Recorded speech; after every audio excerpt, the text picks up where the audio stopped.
सज्जनों सादर नमस्कार।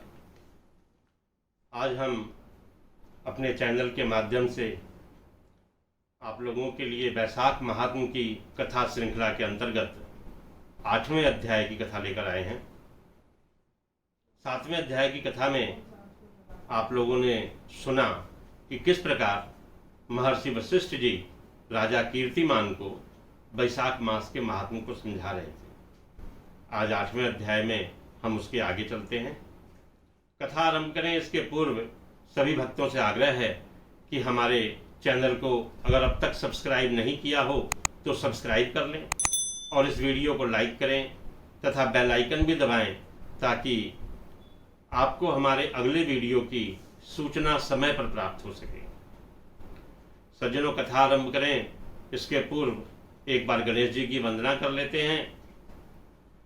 विघ्नेश्वराय वरदाय सुरप्रियाय लंबोदराय सकलाय जगद्विताय नागाननाय श्रुतियज्ञ विभूषिताय गौरीसुताय गणनाथ नमो नमस्ते। त्वं वैष्णवी शक्तिरनन्तवीर्या विश्वस्य बीजं परमासि माया सम्मोहितं देवी समस्तमेतत् त्वं वै प्रसन्ना भुवि मुक्ति हेतु। गणेश अंबिकाभ्यां नमः। गुरुदेव महाराज की वंदना कर ले।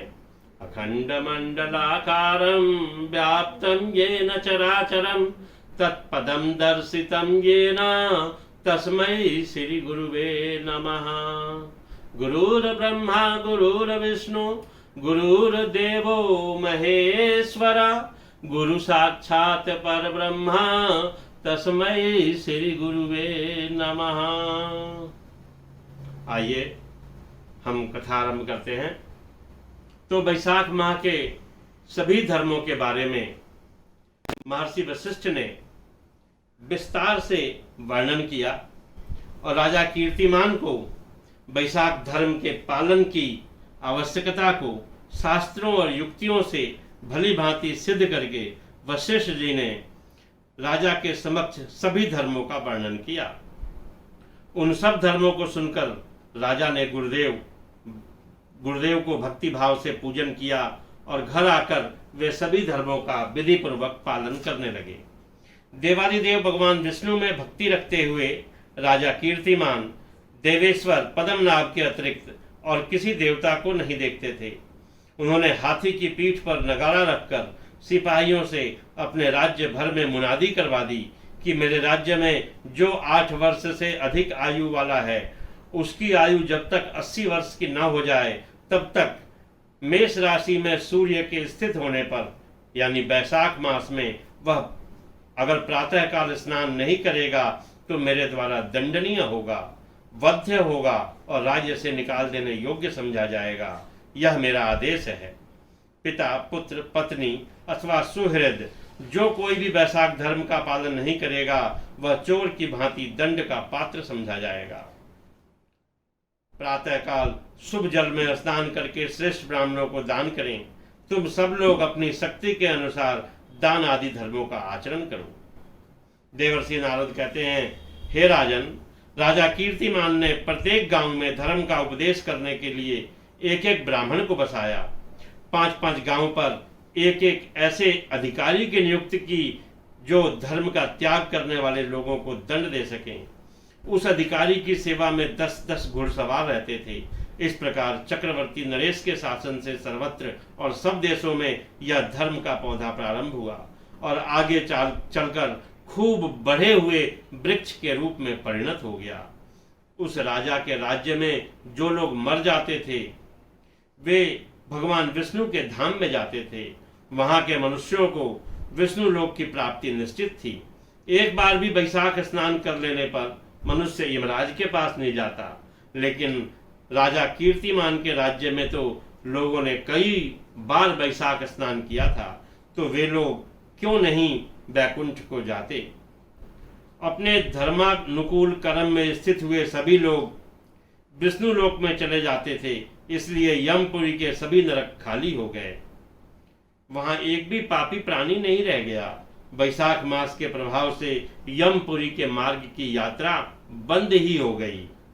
सब मनुष्य दिव्य शरीर धारण करके भगवान के धाम जाने लगे। देवताओं के जो लोक हैं वे सब भी शून्य हो गए। स्वर्ग और नरक दोनों के शून्य हो जाने पर एक दिन नारद जी ने धर्मराज के पास जाकर कहा, हे धर्मराज, आपके इस नरक में अब पहले जैसा कोलाहल नहीं है। पहले की भांति पाप कर्मों का लेखा नहीं लिखा जा रहा है। चित्रगुप्त जी तो मौन बैठे हुए हैं, जैसे तपस्या में लगे हों। महात्मा नारद के ऐसा कहने पर राजा यम ने बड़े दीन स्वर में कहा, हे देवर्षि, इस समय पृथ्वी पर जो राजा राज्य कर रहा है वह पुराण पुरुषोत्तम भगवान विष्णु का बड़ा भक्त है। उसके भय से कोई भी मनुष्य वैशाख मास का उल्लंघन नहीं करता। उस पुण्य के प्रभाव से सभी भगवान विष्णु के परम धाम को चले जाते हैं। हे मुनि श्रेष्ठ, उस राजा ने इस समय मेरे लोक का मार्ग लुप्त कर दिया है। स्वर्ग और नरक दोनों को शून्य बना दिया है। अतः ब्रह्मा जी के समीप जाकर यह सब समाचार उनसे निवेदन करके तभी मैं स्वस्थ हो पाऊंगा। ऐसा निश्चय करके यमराज ब्रह्मा जी के लोक में गए और वहां बैठे हुए उन ब्रह्मा जी का दर्शन किया, जिनका आश्रय ध्रुव है, जो इस जगत के बीज और सभी लोकों के पितामह हैं।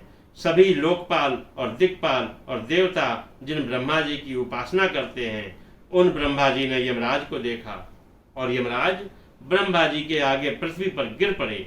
यमराज ने कहा, हे कमलासन, काम में लगाया हुआ जो पुरुष स्वामी की आज्ञा का ठीक से पालन नहीं करता और उसका धन लेकर भोगता है, वह लकड़ी का कीड़ा होता है।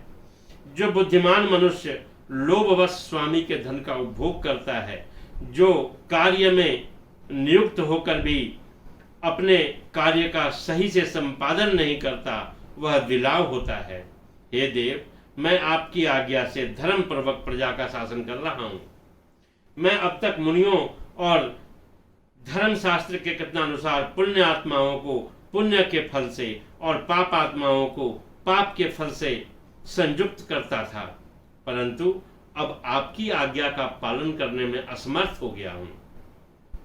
कीर्तिमान के राज्य में सभी लोग वैशाख मास का पुण्य कर्मों का अनुष्ठान करके पितरों और पितामहों के साथ वैकुंठ चले जाते हैं। उनके मरे हुए पितर और मातामह आदि भी वैकुंठ चले जाते हैं। इतना ही नहीं, पत्नी के पिता ससुर आदि भी मेरे लेख को मिटाकर विष्णु लोक चले जाते हैं। हे देव, बड़े बड़े यज्ञों द्वारा भी मनुष्य वैसी गति नहीं पाता जैसी वैशाख मास से मिल रही है। संपूर्ण तीर्थों से, दान आदि से, तपस्याओं से, व्रतों से, संपूर्ण धर्मों से युक्त मनुष्य भी उस गति को नहीं पाता जो वैशाख धर्म में तत्पर हुए मनुष्य को प्राप्त हो रही है। वैशाख में प्रातः काल स्नान करके देव पूजन, मास महात्म की कथा का श्रवण और भगवान विष्णु के प्रिय लगने वाले तदनुकूल धर्मों का पालन करने वाला मनुष्य एकमात्र विष्णु लोक का स्वामी होता है। और जगतपति भगवान विष्णु के लोक की तो मेरे समझ में कोई सीमा ही नहीं है, क्योंकि चारों ओर से कोटि कोटि प्राणियों का समुदाय वहां पहुंच रहा है, लेकिन विष्णु लोक है कि वो भरता ही नहीं। इस संसार में पवित्र और अपवित्र सभी लोग राजा की आज्ञा से वैशाख मास के धर्म का पालन करके वैकुंठ को जा रहे हैं। हे पितामह, उस राजा की प्रेरणा से संस्कारहीन मनुष्य भी वैशाख स्नान मात्र से वैकुंठ चला जाता है। यह केवल भगवान विष्णु के चरणों की शरण लेने वाला है। जान पड़ता है वह समस्त संसार को वैकुंठ पहुंचा देगा।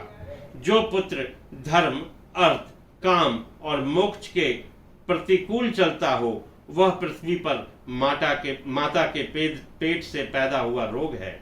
वह अधम पुरुष अपनी माता का घात करने वाला कहा जाता है, किंतु राजा कीर्तिमान की माता और उसकी पत्नी का पुण्य संसार में विख्यात है।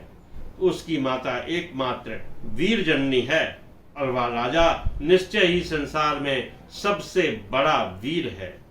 जिस प्रकार कीर्तिमान मेरे यमपुरी को मिटाने में उद्यत हुआ है, ऐसा उद्योग पुराणों में और किसी का नहीं सुना गया।